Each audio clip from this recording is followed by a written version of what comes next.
no doula, no doctor, no midwife, no hospital, no nothing, right? Okay. A free birth is literally you and maybe your partner, 3 days of labor. There is no way that in a hospital setting they would ever allow me to take that long. Why maybe women might be struggling with conception, it's not only about the physical.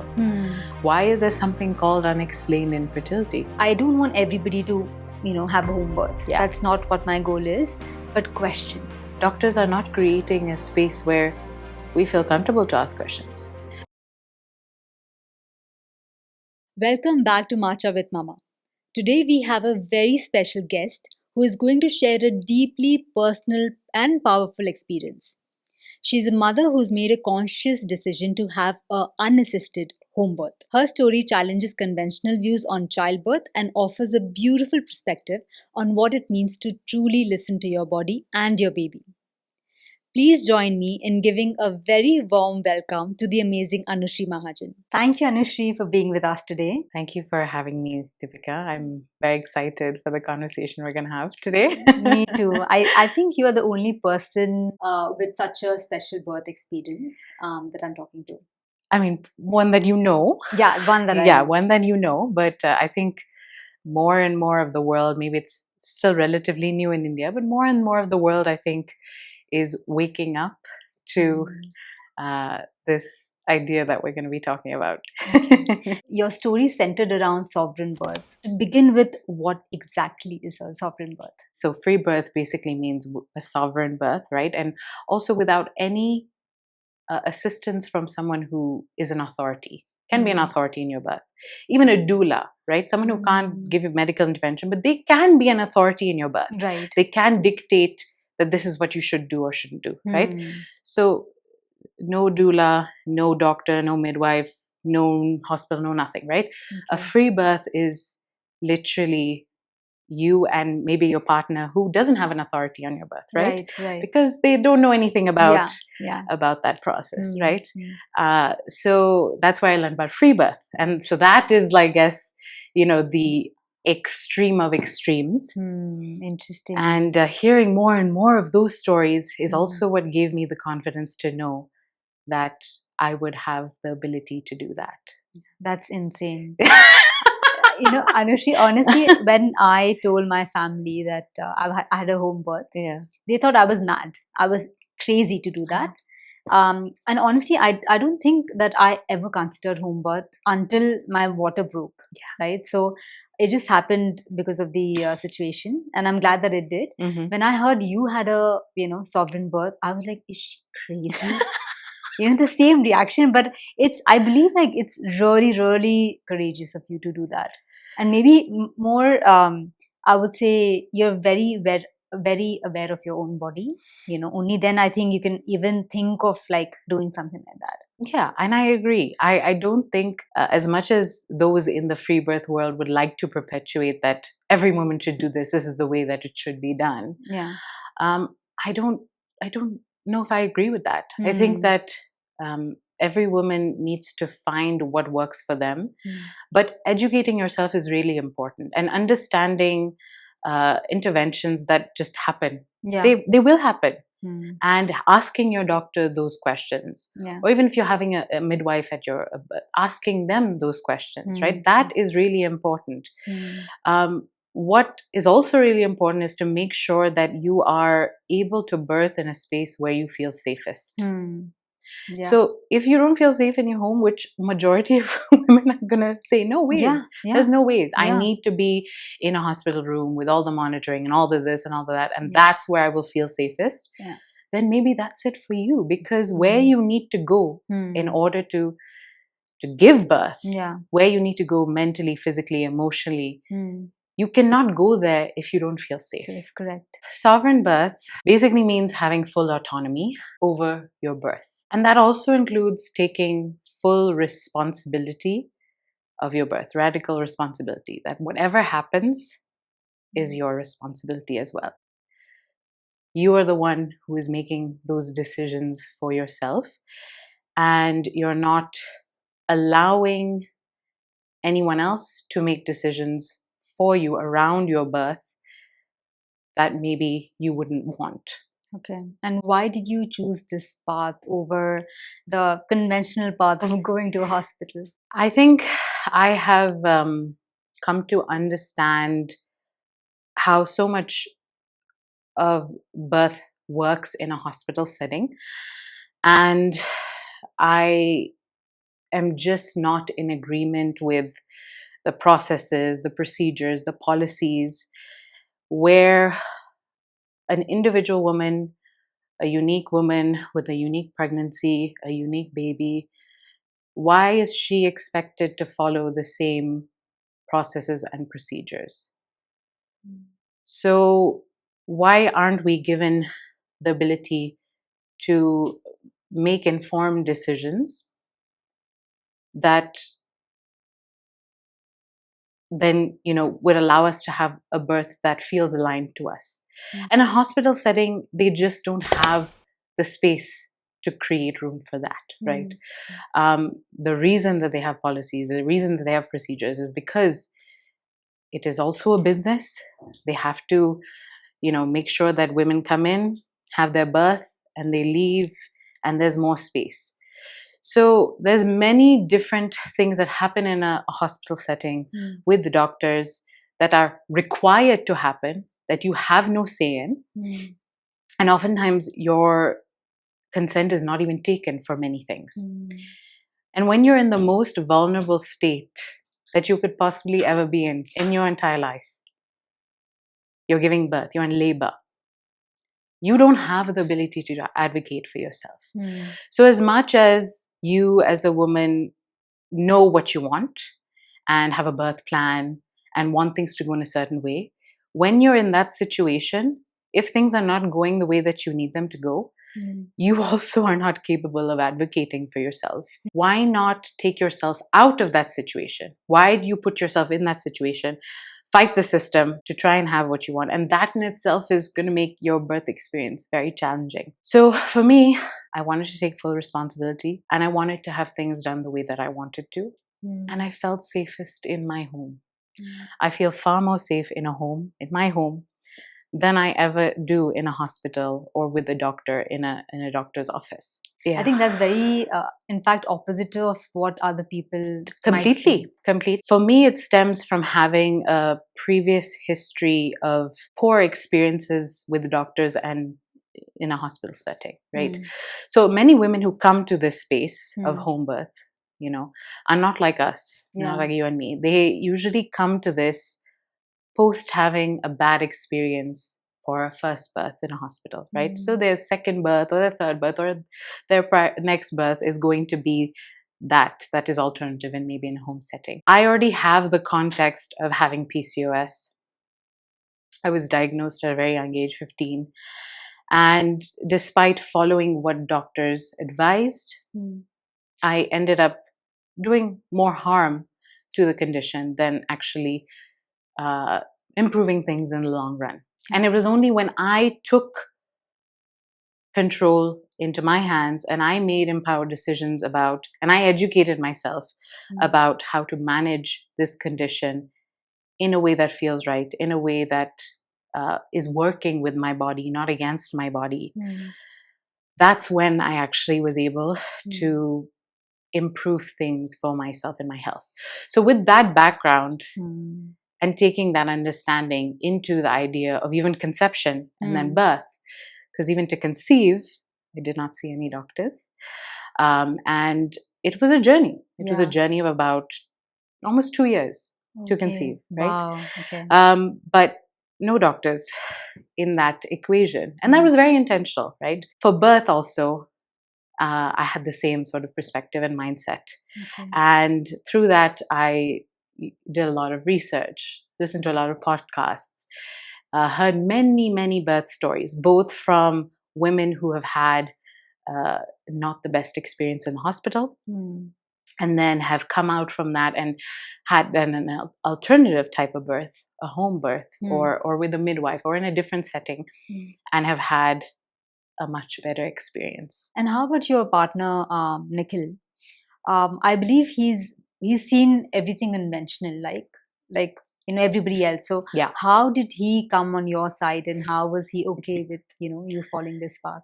He already knew that I'm a little bit of a unconventional, maybe sometimes extreme or radical, but I wouldn't say that, right? I would just say I just kind of don't take things at face value.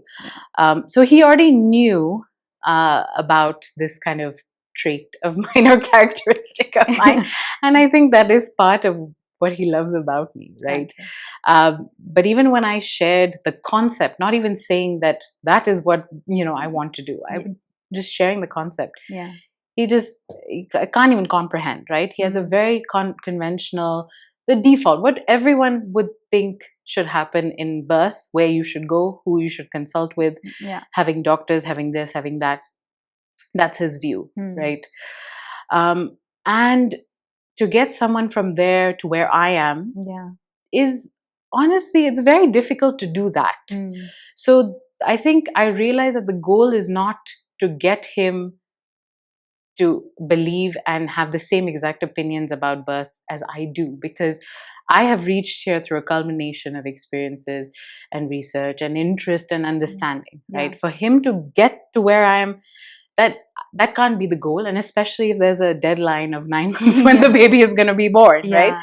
So how do I bring him closer to where I am, right? So he was open enough to listen to what I have to say, why I think what I think, and how things actually happen in a hospital setting, and why I want something different.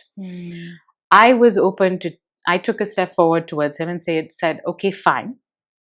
Let's meet with a couple gynacs, people who come highly recommended from people we know in Bangalore.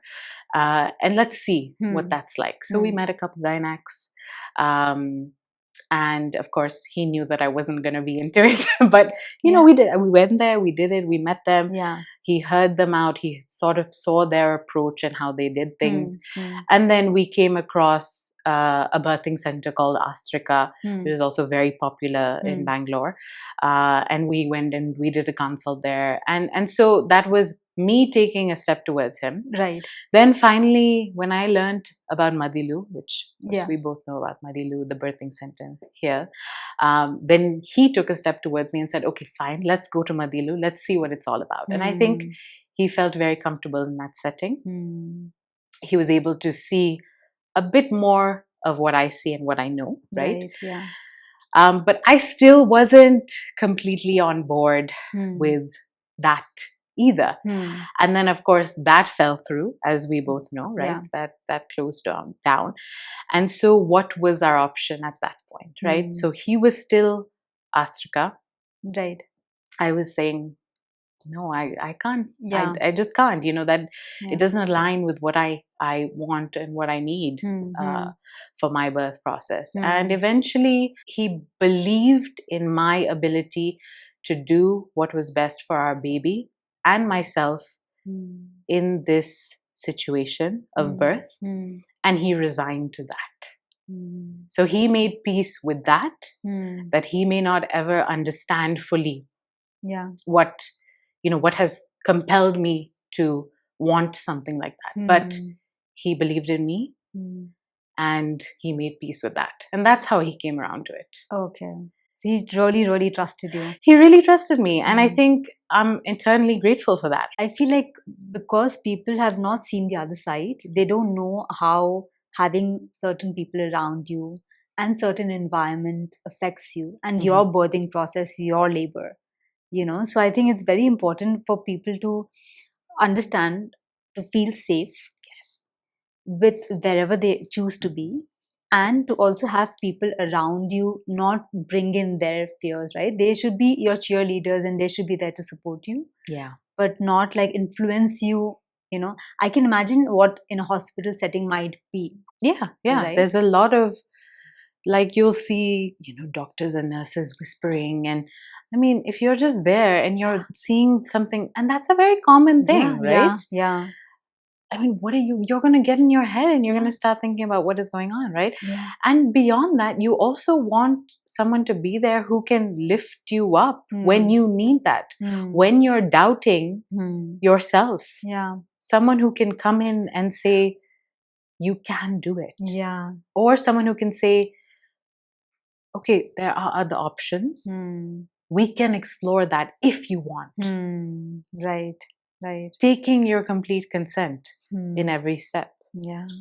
You described 3-day labor, right? So tell Yeah. us about the overall, how did the days flow by and what really happened? 3 days of labor. It started early morning on a Tuesday. So like in the early hours of a Tuesday, I could start feeling contractions. I finally gave birth to Ved on early morning on a Friday, 4 a.m. on a Friday. Oh my God. So that kind of just puts it into perspective. Wow. Of how long that was, right? Yeah. And there is no way that in a hospital setting they would ever allow me to wait that long. Yeah. And to take that long. But Anushree, this was your first baby, right? It's not that you've been through this experience. So, for me, I didn't know what a contraction would feel like, right? Yeah. So even starting with that, having a first baby and then choosing such a, I wouldn't say difficult, but the path that you chose, even a 3-day labor, didn't it make you doubt? No, 100. So someone said it made me doubt, but I would say that had I known beforehand that, oh, okay, this is going to be your labor, it's going to be 3 days, you're going to be in pain for 3 days, like obviously that's not something that I would choose, right? The reason I was able to get through it is because I wasn't thinking about how many hours it has been. And I think the main point is that labor was continuing to progress, right? It was not stopping, and if it had stopped and it has stopped for a couple hours, that is cause of concern. But if labor is progressing, then you can choose to continue on that journey. That is a sign that your body is telling you that we're moving forward. We're getting there, right? Okay. So tell us about your birth and how exactly it unfolded. Yeah. So it started early morning Tuesday. Contractions started, right? And they already started feeling pretty painful and quite difficult. Called my doula in. She said, okay, I don't even think you're in early labor. I was like shocked. Oh, interesting. So she encouraged me to move around, walk some steps, help labor progress. Continue laboring. The next day, she came and we asked her to stay. And yeah, I mean, I don't know what to say. Basically, it was just me having contractions, going through the process, and sort of the intensity increasing at every phase, right? And that's what labor is, right? So you start at level 1, contractions, then go to level 2, then level 3, up till, when you're ready to push, which is probably, let's say, level 10, right? Yeah. And that's the process, right? And it might be short, it might be long. What I think happened to me was that I was resisting. Right? If you're resisting, if you're fighting, if you're resisting, it's going to take longer for you to get where you need to go. And maybe it took me 3 days of resisting to finally surrender, right? 3 days of fighting, being completely exhausted, doing everything, screaming, crying, jumping, just whatever I could, fighting, right? Yeah. To finally surrender and just be in the pure, raw, primal state of where you need to be in order to give birth. So maybe I'm jumping ahead, but one of your questions was about how, as someone who has been strong, had to be strong for, a lot of your life. What was it like to surrender? So I think that's what it was. It was the fight, right? Because I didn't know how to surrender. I didn't know how to just let go. Actually, it reminds me, when I was in labor, I think obviously I was like intense pain, right? And I'm thinking like, what is happening? Like this, I thought that it's going to be like a little bit less painful, to be honest, like in my head, that. But anyways, a couple of hours down, I was not progressing. And then my midwife comes in and she's like, Deepika, women go through days of labor until they let it go. You have to let it go.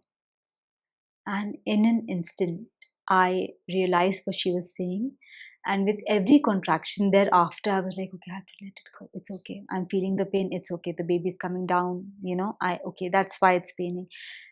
And after that, maybe within 2 hours, I gave birth. But I really feel that one sentence, even when I think about my birth, I think about that one sentence, let it go. And you don't letting it go means surrendering. Whatever is happening to you, you just need to surrender and accept and kind of like invite the pain. What happened after that? So Reeba stayed over. Yeah, so Reeba stayed over. This is now Wednesday. So she's come and she's kind of there to help me get through those contractions, and that was only then I was maybe in early labor. And Reeba is amazing. She doesn't need to do cervical checks or anything like that to know where you are. She can look at your face and she can tell you on what stage of labor you're at. Interesting. So I think I had extremely high trust with her, right? There's no way that I could have done this if I didn't, right? So I trusted that she and me, I trusted myself and my ability to know if I needed external help, if I needed to go to the hospital, because I'm not opposed to that, right? Of course, there are reasons why one needs to go to the hospital in emergency situations, and I'm completely open to that, right? So I had faith that I would be able to tell in my body, trust my intuition, if I needed to take that step. And I also had the trust that Reeba would also be able to help me make the right decision if it came to that. So that's the only way that I got through it, right? So she was there to support me emotionally with her words of encouragement, help me navigate the contractions at every stage as it intensified. She was there to massage, to put pressure. But that's it. And she was there to hold space. I think a lot of my birth, she was literally sitting there in the corner and meditating without interfering, without being the important one in the room who's going to make this happen, right? She held space for me. She was there to witness, and that's what I wanted. And she was able to do that for me. We're on Thursday now. So I felt that I should do something to try and progress things a little more. So I reached out to my acupuncture doctor. Okay. And I requested him to come home and, give me some acupuncture to help with labor. And so he did do that. He came. He was very excited. Put on the needles. I was on the bed. And I think that's what really helped things also progress, right? And eventually transition happened, which is the moment of surrender, right? The moment where you just kind of give it up and you give it all. And it was time to push. And Reeba was like, okay, I think it's time to push. And so she was trying to explain to me how to push, right? I think my sort of noises and screams, my noises, I guess, my vocalization was very high pitched. So she was like, you need to dig deep. You need to bring it down. You need to dig deep from inside, right? So as the contraction comes, you dig deep from inside, and that's how you push. So I remember thinking, this is so hard. This requires so much effort and so different from those free birthing stories that I've heard on podcasts where women speak about how pushing is the most fun part, or it's easy, or I enjoyed it. Or women talk about the fetal ejection reflex, right? So this is where your uterus is just pushing the baby out without your intentional effort. Right. So I was like, where's that? When is that coming? Right. Yeah. And I didn't feel that. So I was pushing, but Reeba said, okay, I think we need to intensify this. So she said, why don't you sit on the toilet, push in that position, because that is the most natural position where we already know how to push, right? Yeah. So I did that, and I think baby really moved down. Reeba said, why don't you feel inside to see if you can feel baby's head? Oh. I did, and I felt his head. Wow. And she's like, okay, it's time. So I came to the edge of the bed where I had been laboring. With every contraction, I was just squatting at the edge of the bed, holding onto the bed. Nikhil came into position. He was going to catch baby. I wanted him to be the one to catch baby. Wow. And Reeba was there to support if needed. And I pushed and pushed. Baby's head came out. I did feel myself tear. Okay.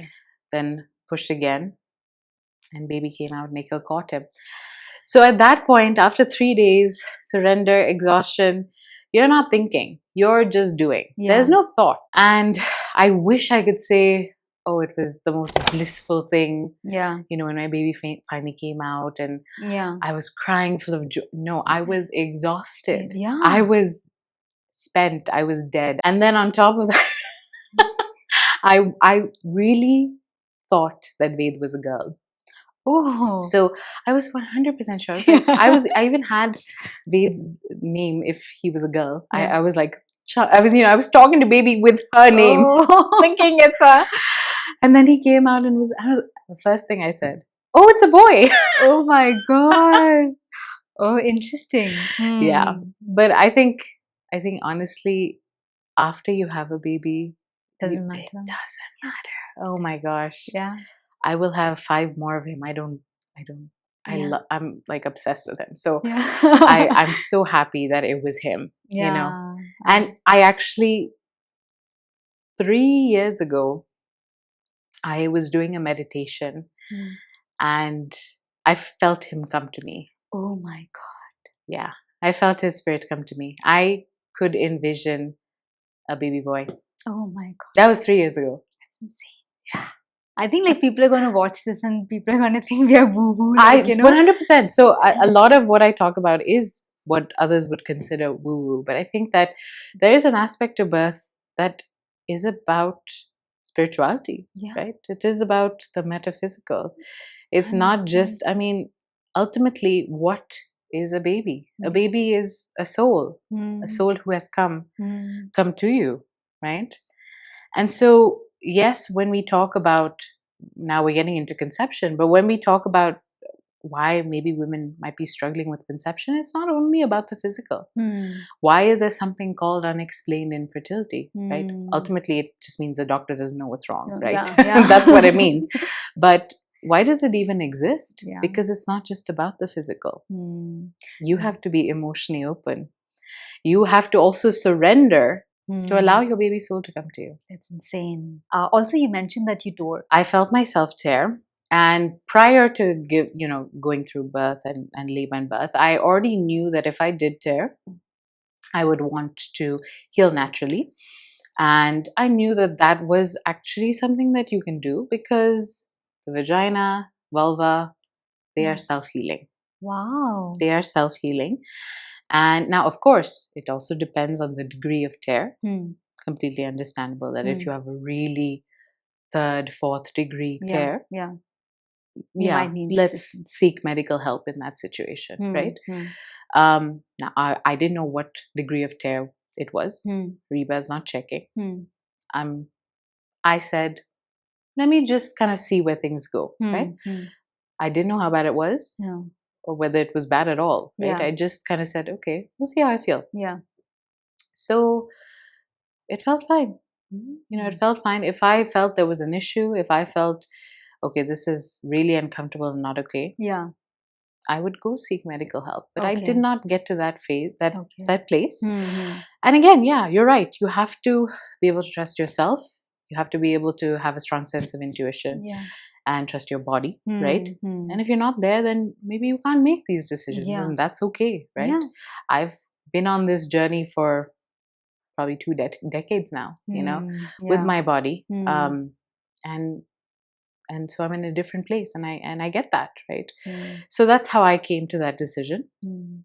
And within 2 to 3 weeks, it healed naturally. It's done. Oh. And I stopped bleeding also. Oh. And for mothers who are considering a home birth or a sovereign birth, right? What is the single most important advice you would give them?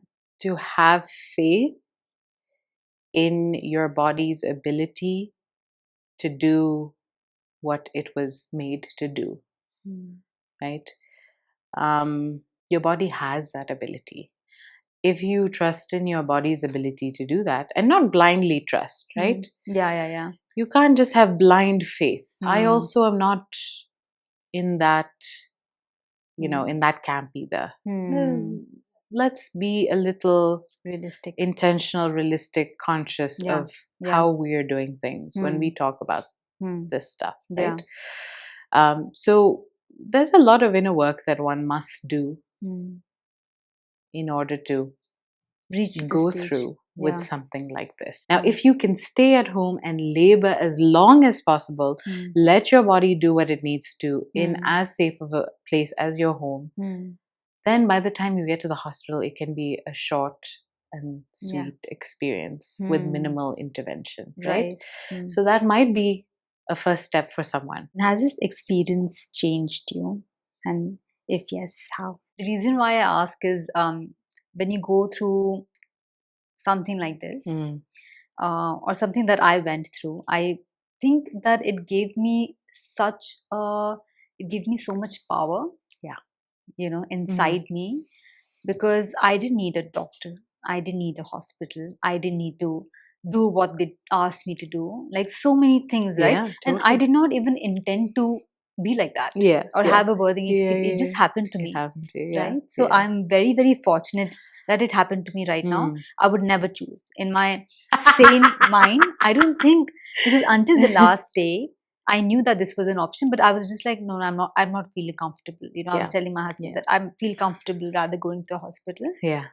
But now that it happened, Anushree, I think it gave me such a sense of power and independence that I don't think I would ever have, got that if I had not gone through this experience. So my question to you is, how did the 3 days of labor and birth, right, and the final thing that you did it yourself, how did that change you? So for me, I think I'm really glad to have done it and to have experienced what I did and to be able to speak from a place of experience about that and share that with other women, just like you are doing, right? Because I think it's important that we do share this and women understand that there are other ways to do things, that it doesn't have to be the way that everyone does it in a hospital with a doctor, or even in a hospital with a doctor, but maybe in a different way, right? Maybe with more consent, more agency, maybe find a hospital whose policies align better, find a doctor who's more flexible. I mean, there are other ways. There's not one way of doing things, right? And I think that is an important message to share so that women can have better experiences. Honestly, I think my goal with this podcast in general is to let women know that, women like us, not like hippie mothers. When I used to see these, home birth videos on YouTube, I was like, okay, these are like hippie mothers. I think I'm a hippie person, so I think I'm hippie. In my head, I'm like, oh no, I'm very like proper. I'm not hippie, so of course no home birth. But I want people and women to know in general that I just want them to feel enough.